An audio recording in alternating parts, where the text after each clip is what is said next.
en pleno corazón de Madrid, entre calles que nunca duermen, se alza un edificio que parece observar la ciudad desde hace siglos. La Casa de las 7 Chimeneas. Su fachada discreta no revela nada, pero quienes conocen su historia saben que este lugar guarda uno de los misterios más antiguos de la capital. La leyenda comienza en el siglo XVIII, cuando el capitán al servicio de Felipe II regaló la casa a su hija, Elena, como dote de boda. Elena era conocida por su belleza y su carácter sereno. Se casó con un joven oficial llamado Zapata, un hombre valiente que pronto fue enviado a la guerra de Flandes. La despedida en la puerta de la casa sería la última vez que se verían. Meses después llegó la noticia. Zapata había muerto en combate. Elena, devastada, se encerró en su habitación. Dejó de comer, dejó de hablar, dejó de vivir. Una mañana, simplemente, no despertó. Pero cuando las autoridades acudieron para preparar el entierro, su cuerpo no estaba. La cama intacta, las ventanas cerradas, ningún rastro de violencia, solo un silencio inquietante. Poco después, comenzaron los testimonios. Vecinos y guardias aseguraban ver a una mujer vestida de blanco caminando entre las chimeneas del tejado.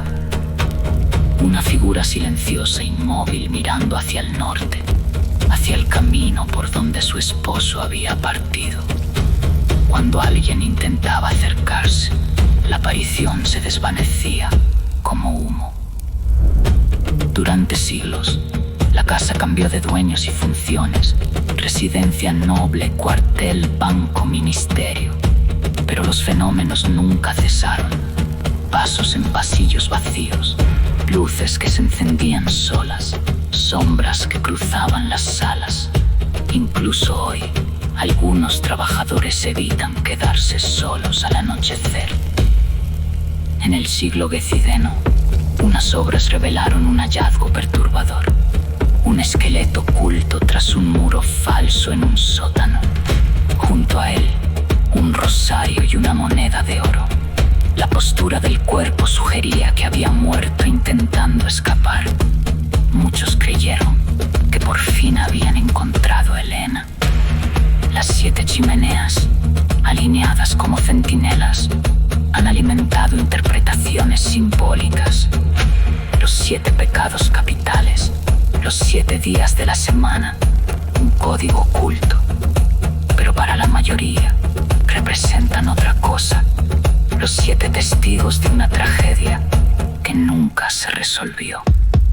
Hoy, quienes pasan frente a la casa levantan la vista casi por instinto.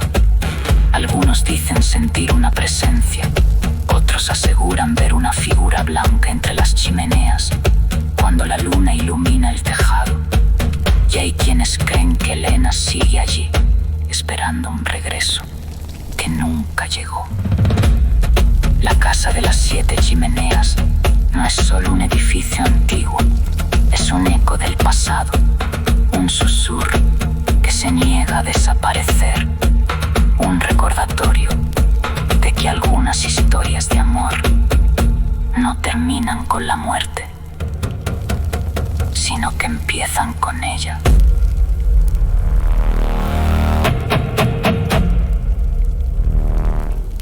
A las afueras de Málaga, sobre una colina silenciosa que domina el valle, se levanta la silueta oscura del Cortijo Jurado, una mansión neogótica que parece observar a quienes se acercan.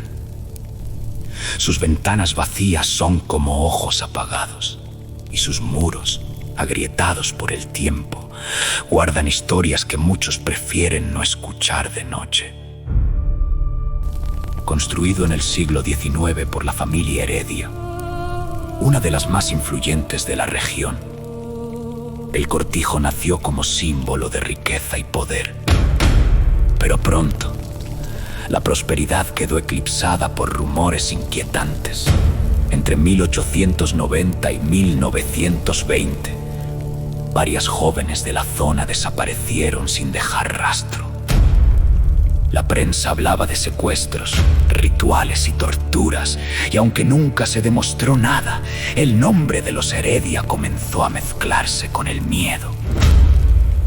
Los vecinos aseguraban ver luces encendiéndose en el sótano a altas horas de la madrugada. Otros afirmaban escuchar gritos ahogados que parecían surgir desde las entrañas de la tierra. Y algunos juraban haber visto figuras encapuchadas entrando por la parte trasera del cortijo, siempre en noches sin luna. Con el paso del tiempo, la casa quedó abandonada, pero el silencio no trajo paz. Al contrario, los fenómenos se intensificaron. Investigadores de lo paranormal registraron psicofonías con voces que parecían suplicar ayuda. Sombras que cruzaban los pasillos, golpes secos en habitaciones vacías y un frío repentino que recorría el cuerpo como si alguien invisible pasara a tu lado. Uno de los lugares más temidos es el sótano, un laberinto de túneles que, según la leyenda, conectaba el cortijo con otras fincas de la zona. Allí, muchos aseguran haber sentido presencias, como si algo o alguien siguiera atrapado entre sus paredes. Algunos exploradores urbanos relataron haber visto siluetas femeninas inmóviles, observándolos desde la oscuridad. Otros escucharon pasos detrás de ellos, aunque estaban completamente solos. El misterio creció cuando, durante unas obras en los años 90, se encontraron restos metálicos, cadenas y estructuras que parecían mesas de sujeción. No se pudo confirmar su origen, pero el hallazgo alimentó aún más la leyenda de que el cortijo fue escenario de prácticas siniestras. Hoy, el cortijo jurado sigue en pie, desafiando al tiempo. Su fachada, ennegrecida por incendios y abandono, se ha convertido en un icono del misterio en España. Quienes se acercan al caer la noche dicen sentir una presión en el pecho, como si el lugar respirara, como si algo antiguo y oscuro siguiera allí, esperando ser descubierto. Hay quienes creen que las almas de las jóvenes desaparecidas nunca abandonaron el cortijo, que sus voces aún resuenan entre los muros, pidiendo justicia, y que, mientras la casa siga en pie, su historia seguirá viva, envolviendo a todo aquel que se atreva a escucharla. El cortijo jurado no es solo una ruina, es un eco del pasado, un recordatorio de que hay lugares donde la oscuridad no se disipa con el amanecer, lugares donde el tiempo se detuvo y donde las sombras siguen caminando.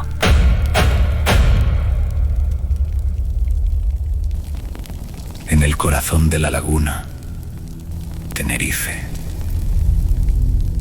se alza una de las mansiones más hermosas y, al mismo tiempo, más inquietantes de Canarias. La Casa Lercaro, tras su fachada colonial, elegante y luminosa, se esconde una historia marcada por el dolor, el silencio y una presencia que, según muchos, jamás abandonó el lugar.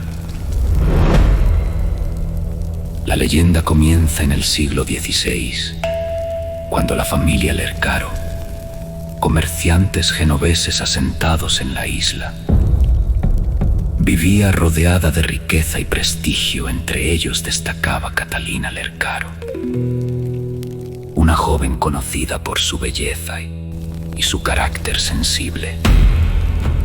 Su vida parecía destinada a la tranquilidad, hasta que su padre decidió comprometerla con un hombre mucho mayor que ella, un comerciante adinerado al que Catalina no amaba. La boda se fijó sin tener en cuenta sus lágrimas ni sus súplicas. La noche anterior al enlace, incapaz de aceptar un destino impuesto, Catalina tomó una decisión desesperada. Se dirigió al pozo de la casa y en un acto que marcaría para siempre la historia de la mansión, se arrojó al agua.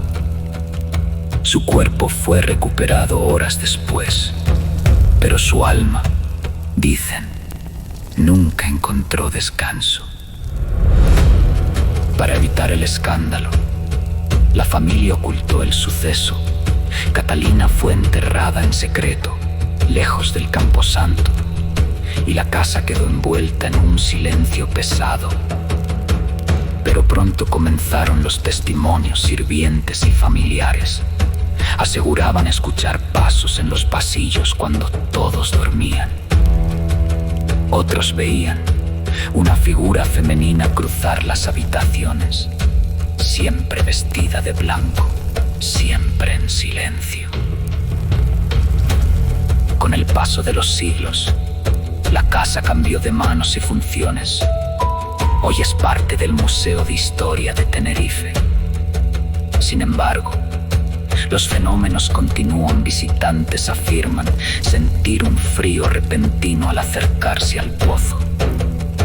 Algunos escuchan susurros en salas vacías y varios trabajadores han visto, en más de una ocasión, la silueta de una mujer joven observándolos desde las escaleras para desaparecer en cuanto intentan acercarse.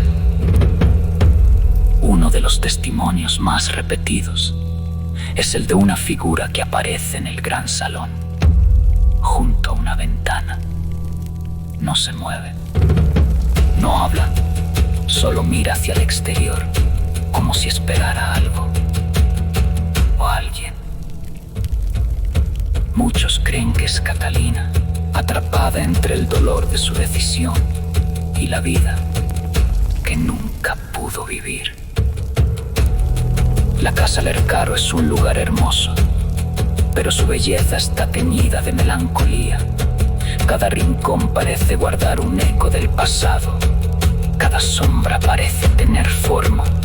Y cada visitante, incluso sin conocer la historia, siente que no está completamente solo. Dicen que Catalina sigue allí, recorriendo los pasillos que un día fueron su hogar. Que su espíritu permanece unido a la casa, no por venganza, sino por tristeza. Una tristeza tan profunda que el tiempo no ha logrado borrar. La Casa Lercaro no es solo un museo, es un testigo silencioso de una tragedia, un espacio donde la historia y la leyenda se entrelazan, un lugar donde, según muchos, el alma de una joven sigue buscando la libertad que la vida le negó.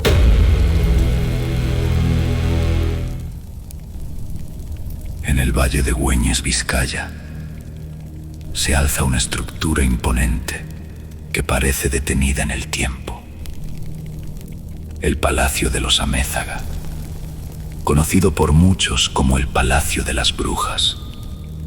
Su arquitectura inacabada, sus torres silenciosas y sus muros cubiertos de hiedra lo convierten en un escenario perfecto para una historia donde la tragedia y el misterio se entrelazan.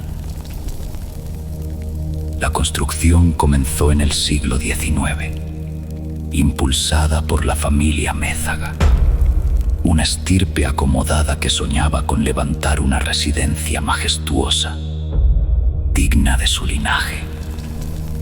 Pero el proyecto parecía perseguido por una sombra uno tras otro. Los miembros de la familia que financiaban la obra murieron de forma repentina. Enfermedades súbitas, accidentes inexplicables, desgracias que nadie lograba comprender con cada muerte. La construcción se detenía, como si el palacio se negara a ser terminado.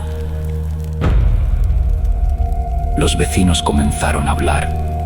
Algunos decían que el terreno estaba maldito.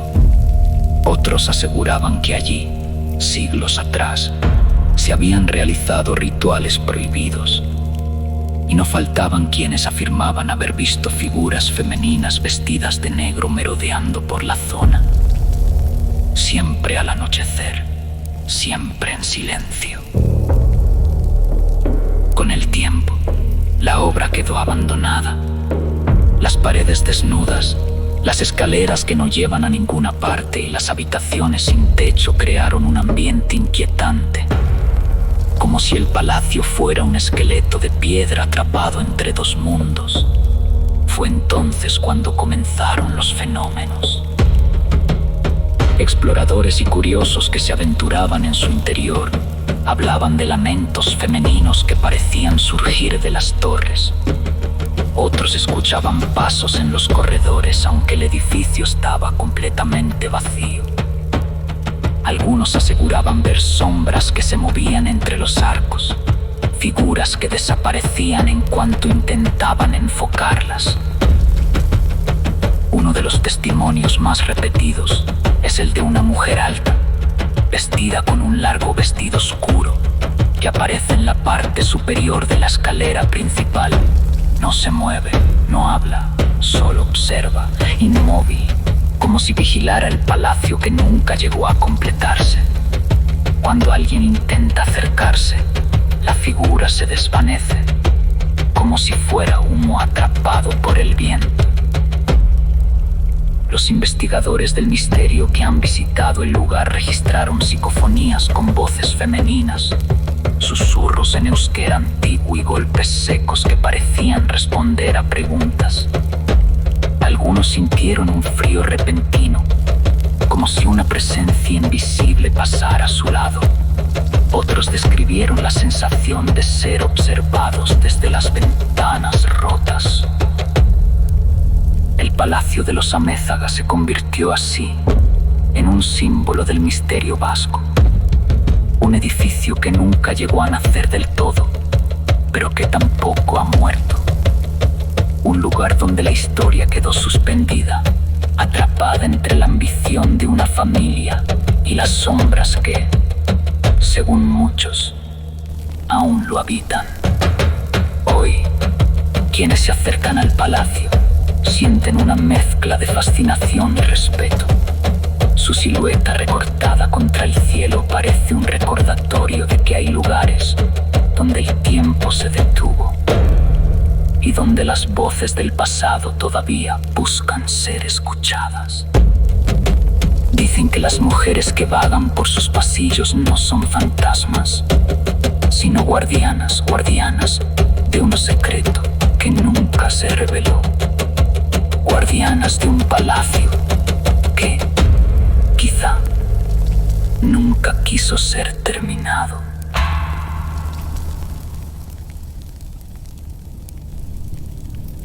En lo alto de una loma cercana a Guía, en Gran Canaria, se alza una construcción humilde, casi olvidada, conocida por un nombre que nadie pronuncia sin bajar la voz: la Casa del Miedo. No es un palacio, ni una mansión señorial. Es una vivienda rural sencilla, pero envuelta en una de las leyendas más oscuras del archipiélago. La historia se remonta a principios del siglo XX, cuando la casa estaba habitada por un matrimonio que, según cuentan, llevaba una vida tranquila, al menos en apariencia. Los vecinos empezaron a notar que cada cierto tiempo desaparecían animales, herramientas y alimentos de las fincas cercanas. Nadie sabía quién era el responsable hasta que una noche un grupo de hombres decidió vigilar los caminos. Lo que descubrieron cambió para siempre la reputación de la casa, el matrimonio. que todos creían honrado, había estado robando durante años a los habitantes del pueblo. La indignación fue inmediata. En un arrebato de furia colectiva, los vecinos irrumpieron en la vivienda.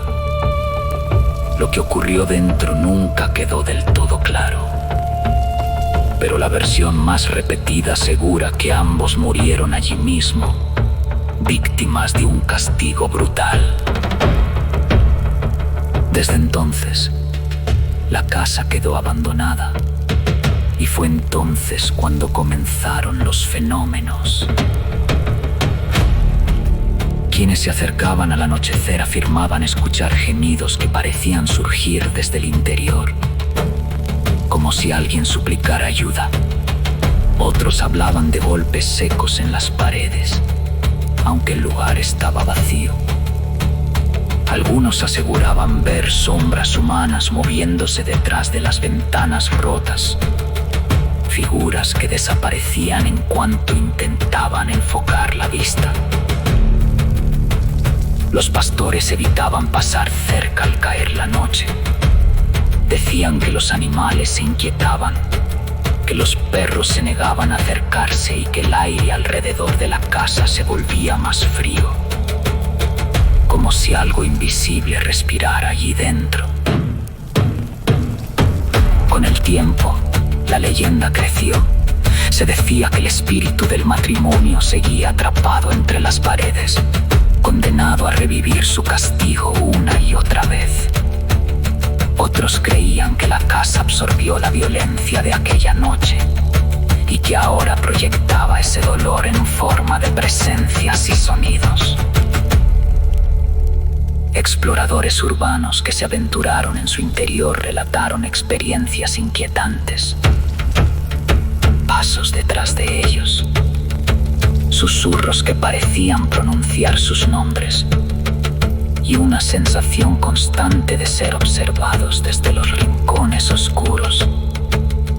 Algunos salieron corriendo, convencidos de que algo los seguía. Hoy, la casa del miedo sigue en pie, deteriorada por el tiempo, pero intacta en su aura siniestra. Su fachada, marcada por grietas y humedad, parece observar a quienes se acercan. Y aunque muchos creen que solo es una vieja vivienda abandonada, otros aseguran que allí dentro aún resuenan los ecos de aquella noche de furia. Dicen que si te quedas en silencio frente a la puerta, puedes escuchar un lamento, un susurro que no pertenece al viento. Un recordatorio de que hay lugares donde el pasado no se ha ido y donde las sombras siguen esperando.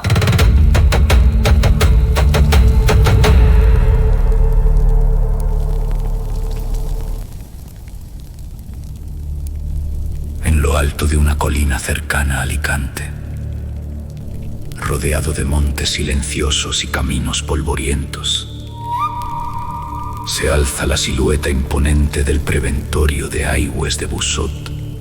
Sus muros, desgastados por el viento y el abandono, parecen observar a quienes se acercan, como si el edificio aún conservara memoria de todo lo que ocurrió entre sus pasillos. El lugar nació como un hotel de lujo a principios del siglo XX, un refugio para la élite, con vistas al valle y aguas termales consideradas milagrosas. Pero la gloria duró poco.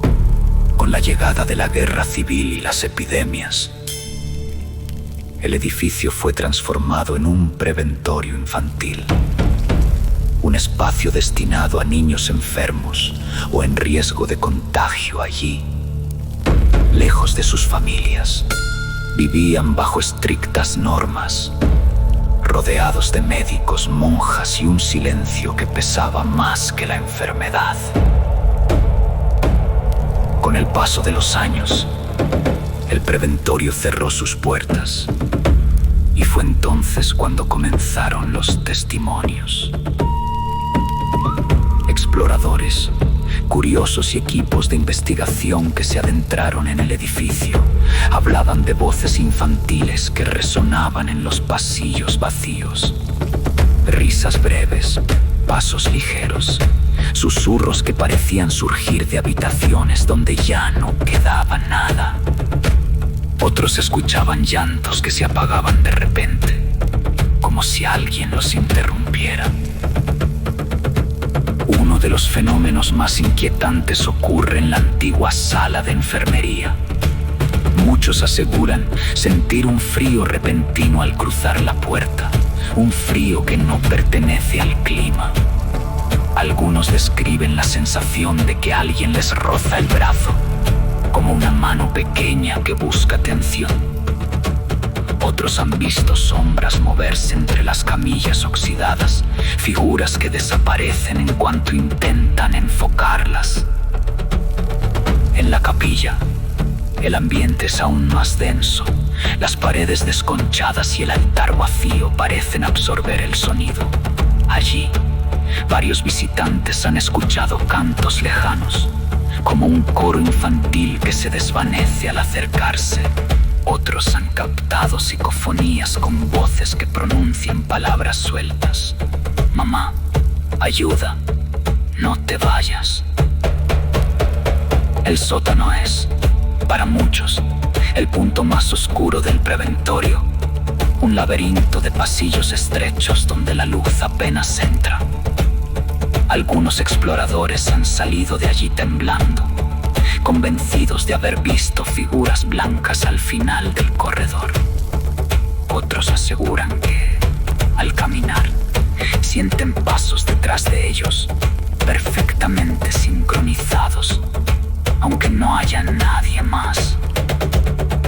A pesar de su estado ruinoso, el preventorio de Aigües de Buzo sigue atrayendo a quienes buscan respuestas. Son ecos del pasado, recuerdos atrapados en las paredes, o algo más. Lo cierto es que el edificio parece vivo, como si respirara a través de sus grietas. Hoy, quienes se acercan al preventorio al caer la tarde, sienten una mezcla de fascinación y respeto. El viento que atraviesa las ventanas rotas suena como un susurro. Las sombras se alargan en los pasillos y el silencio, lejos de ser vacío, parece lleno de presencias. Dicen que los niños que vivieron allí nunca se fueron del todo, que sus voces siguen recorriendo el edificio, buscando compañía, y que, mientras el preventorio siga en pie, su historia seguirá resonando entre sus muros, como un eco que se niega a desaparecer.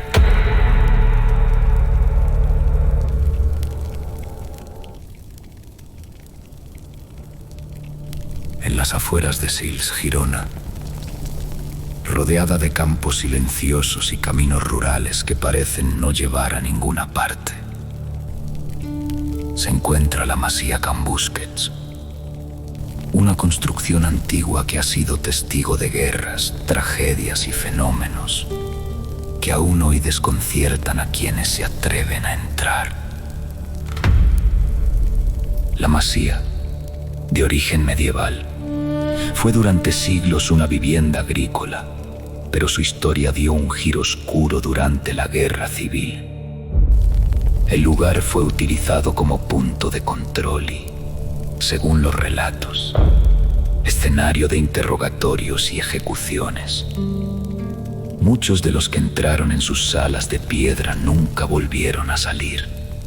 Desde entonces, la masía quedó marcada por un silencio pesado, como si las paredes hubieran absorbido el sufrimiento. Décadas después, cuando el edificio ya estaba abandonado, comenzaron los testimonios. Grupos de jóvenes que se aventuraban en su interior hablaban de voces en catalán y castellano, grabadas en psicofonías que parecían responder a preguntas. Voces de hombres, de mujeres y, lo más inquietante, voces de niños. Algunos investigadores captaron frases claras: no entres, vete, ayúdame. Otros visitantes aseguraban escuchar disparos que resonaban en la distancia, aunque no había nadie alrededor. En ocasiones, los sonidos parecían tan reales que algunos salían corriendo, convencidos de que alguien estaba recreando escenas del pasado. Uno de los fenómenos más repetidos ocurre en la sala principal. Allí, varios testigos han visto sombras humanas cruzando de un lado a otro, como si siguieran rutas que ya no existen. Figuras oscuras que se mueven rápido, sin forma definida, pero con una presencia innegable. Algunos describen la sensación de que alguien se coloca detrás de ellos, respirando muy cerca, aunque al girarse no haya nadie. En el piso superior, la atmósfera es aún más densa. El suelo cruje bajo los pies y el aire parece más frío. Muchos afirman haber escuchado pasos que suben por la escalera lentos y pesados, como si alguien invisible ascendiera detrás de ellos. Otros han visto puertas que se cierran solas, sin corriente de aire que lo explique. Pero el lugar más temido es el antiguo establo allí. Las psicofonías son especialmente claras. Se han registrado gritos, golpes y susurros que parecen surgir de las paredes. Algunos investigadores aseguran que, al entrar, sienten una presión en el pecho, como si el ambiente se volviera más denso, más hostil. La masía Can Busquets es un lugar donde el tiempo parece detenido, donde las sombras se mueven con vida propia, donde los ecos del pasado siguen resonando, atrapados entre muros que han visto demasiado.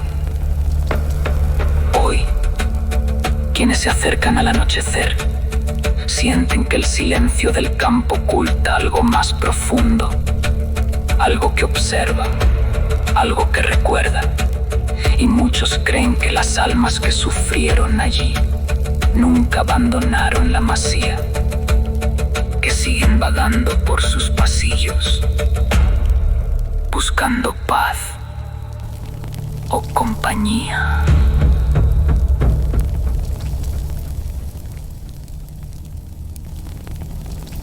En Sant Feliu de Guíxols, Girona, se levanta una mansión abandonada conocida por un nombre que nadie discute. La Casa de los Espíritus, su fachada, devorada por la humedad y el paso del tiempo, parece observar a quienes se acercan, como si el edificio aún conservara conciencia propia. La casa fue construida a finales del siglo XIX por una familia acomodada que buscaba un refugio tranquilo junto al mar. Pero la tranquilidad duró poco. Una serie de tragedias, muertes repentinas, accidentes inexplicables y desapariciones envolvieron la propiedad en un aura de desgracia. Con el tiempo, la familia abandonó la mansión, dejando atrás muebles, recuerdos y algo más. Los primeros testimonios llegaron de excursionistas que pasaban cerca al anochecer. Muchos afirmaban escuchar pasos en el interior, aunque la casa llevaba décadas vacía. Otros hablaban de golpes secos en las paredes, como si alguien caminara de habitación en habitación. Y algunos aseguraban ver luces moviéndose por los pasillos, pequeñas esferas blancas que flotaban unos segundos antes de desvanecerse. Pero lo más inquietante eran las apariciones. Varias personas describieron la figura de una mujer vestida de blanco inmóvil, observando desde una ventana del piso superior. Su rostro no se distinguía, pero su presencia era tan intensa que muchos huyeron sin mirar atrás. Otros hablaban de un hombre alto, de traje oscuro, que se asomaba en la entrada principal y desaparecía en cuanto alguien intentaba acercarse. Los investigadores del misterio que visitaron la casa registraron psicofonías claras, voces que decían: vete, no entres, ayúdame. En una de las grabaciones más conocidas, se escucha el llanto de una mujer seguido de un golpe seco, como si una puerta se cerrara con violencia. Nadie pudo explicar el origen de esos sonidos. En el interior, la atmósfera es pesada, el aire parece más frío y el silencio tiene un peso extraño, como si estuviera lleno de presencias invisibles. Muchos visitantes describen la sensación de ser observados desde los rincones oscuros. Otros aseguran que, al subir las escaleras, sienten una mano rozarles la espalda, aunque no haya nadie detrás. Uno de los lugares más temidos es el salón principal. Allí, varios testigos han visto sombras cruzando la habitación, moviéndose con rapidez, como si revivieran escenas del pasado. Algunos han escuchado murmullos, conversaciones incompletas, pasos que se acercan y se detienen justo detrás de ellos. La casa de los espíritus es un lugar donde el tiempo parece detenido, donde las paredes guardan secretos que nadie ha logrado descifrar, donde las sombras parecen tener vida propia y donde, según muchos, las almas que habitaron la casa nunca se marcharon del todo.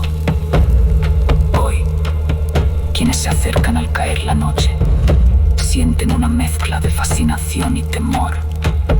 La brisa del mar trae un susurro que no siempre parece natural. Las ventanas rotas reflejan figuras que no siempre pertenecen a los vivos. Y el silencio, lejos de ser vacío, parece lleno de voces que esperan ser escuchadas. Dicen que la casa de los espíritus no está abandonada, solo está habitada por quienes ya no pueden marcharse.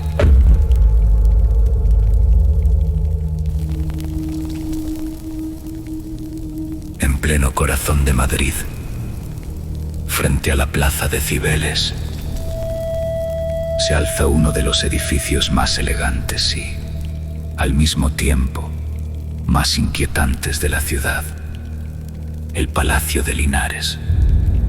Su fachada majestuosa, sus balcones ornamentados y su aire aristocrático ocultan una historia marcada por el amor prohibido, el dolor y una presencia que, según muchos, aún recorre sus salones. La leyenda comienza en el siglo XIX, cuando José de Murga, marqués de Linares, heredó una inmensa fortuna. En uno de sus viajes conoció a Raimunda Osorio, una joven de origen humilde de la que se enamoró profundamente. Su amor era sincero, pero escondía un secreto devastador. Raimunda era hija ilegítima del padre del marqués. Eran, sin saberlo, hermanastros. Cuando el marqués descubrió la verdad, ya era demasiado tarde. El matrimonio se había consumado y el amor entre ambos era irrompible. Para evitar el escándalo, acudieron al Papa, quien les concedió una bula que les permitía vivir juntos, pero en castidad. Sin embargo, la historia tomó un giro aún más oscuro. Según la leyenda, Raimunda quedó embarazada. El nacimiento de la niña, llamada Raimundita, fue ocultado al mundo. Y lo que ocurrió después es el núcleo del misterio. Algunos dicen que la niña fue separada de sus padres, otros que murió en circunstancias nunca aclaradas. La versión más extendida asegura que fue asesinada para evitar que su existencia saliera a la luz. Desde entonces, el palacio quedó marcado por una presencia inquietante. A finales del siglo XX, cuando el edificio fue restaurado, comenzaron los testimonios. Obreros y arquitectos afirmaban escuchar llantos infantiles en habitaciones vacías. Otros hablaban de una voz suave que decía, «Mamá» o «¿Dónde estás?». Algunos aseguraban ver la figura de una niña pequeña, vestida de blanco, que cruzaba los pasillos y desaparecía al llegar a una esquina. En el salón principal, varios trabajadores sintieron que alguien les tocaba la espalda. En la escalera de mármol, otros escucharon pasos ligeros que subían detrás de ellos. Y en la antigua habitación de Raimunda, muchos describieron un perfume dulce, antiguo, que aparecía sin explicación. Los investigadores del misterio que visitaron el palacio registraron psicofonías estremecedoras. En una de las más conocidas, se escucha claramente la voz de una niña diciendo, «¿Dónde está mi mamá?».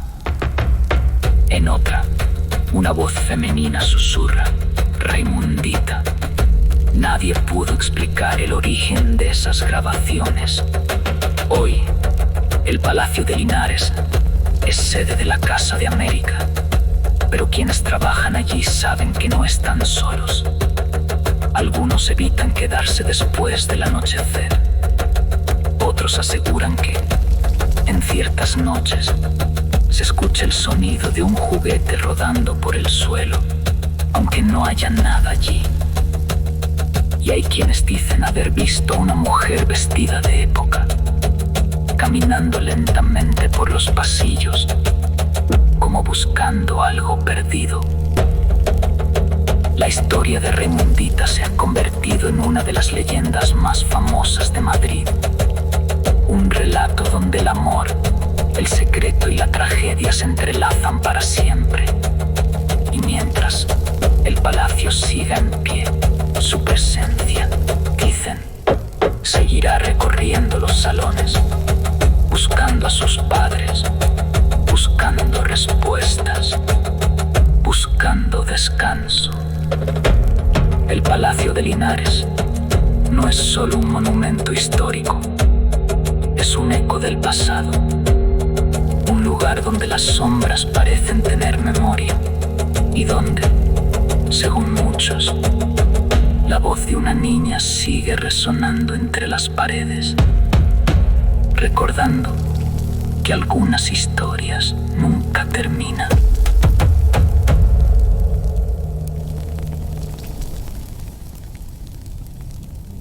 Cerca de Terrassa, rodeado de pinares silenciosos y caminos que serpentean entre la maleza, se alza la silueta imponente del Hospital del Tórax. Un edificio gigantesco gris que domina el paisaje como un guardián cansado.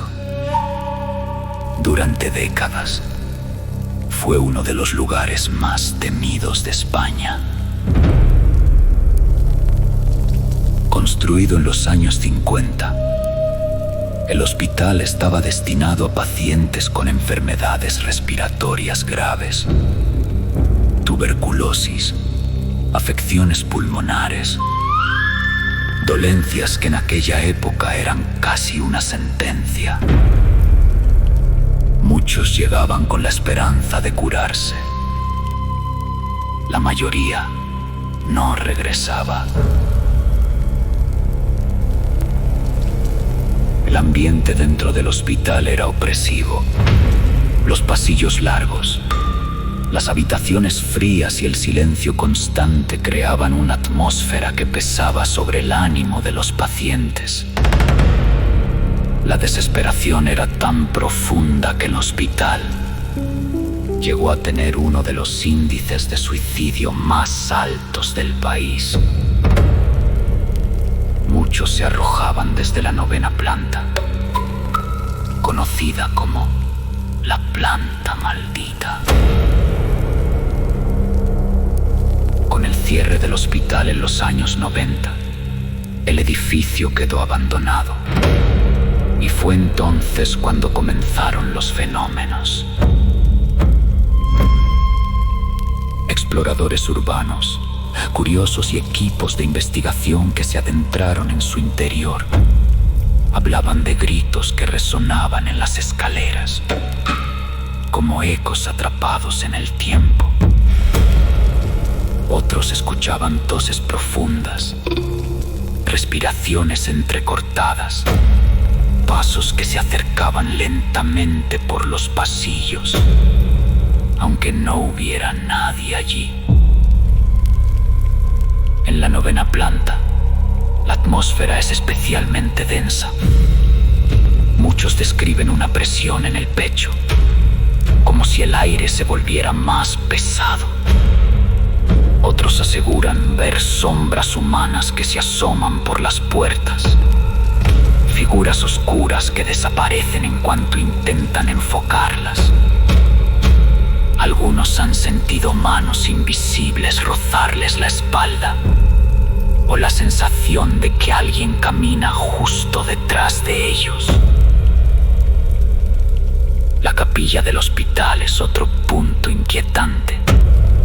Allí, varios visitantes han escuchado cantos lejanos, como un coro apagado que surge de las paredes. Otros han visto luces que se mueven lentamente entre los bancos, pequeñas esferas blancas que flotan unos segundos antes de desvanecerse. Pero uno de los testimonios más repetidos es el de una figura masculina que aparece en el pasillo principal, alta, delgada, vestida con una bata hospitalaria. No se mueve, no habla, solo observa. Cuando alguien intenta acercarse, la figura se desvanece como humo. Los investigadores del misterio han registrado psicofonías estremecedoras, voces que dicen: ayúdame, no puedo respirar, no quiero estar aquí. En una de las grabaciones más conocidas, se escucha claramente un grito seguido de un golpe seco, como si alguien cayera desde gran altura. Hoy, el Hospital del Tórax sigue en pie, parcialmente rehabilitado, pero su pasado continúa impregnando cada rincón. Quienes se acercan al anochecer sienten que el viento que atraviesa las ventanas rotas trae consigo algo más que aire. Trae recuerdos, trae ecos, trae presencias. Dicen que las almas de quienes murieron allí nunca abandonaron el edificio, que sus voces siguen recorriendo los pasillos, atrapadas entre el dolor y la desesperación. Y que, mientras el hospital siga en pie, su historia seguirá viva, como un susurro que se niega a desaparecer.